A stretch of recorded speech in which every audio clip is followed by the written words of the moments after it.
Hey Louise, it's John Hanna here.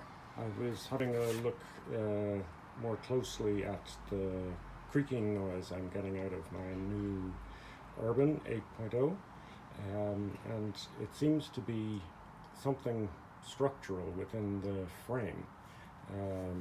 If the frame gets any sort of lateral pressure, it seems to make the creaking noise that I'm hearing when cycling.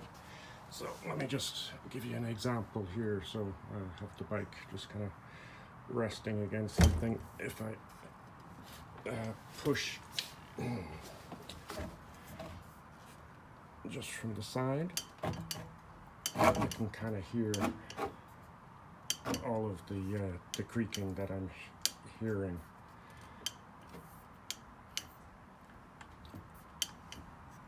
When cycling. So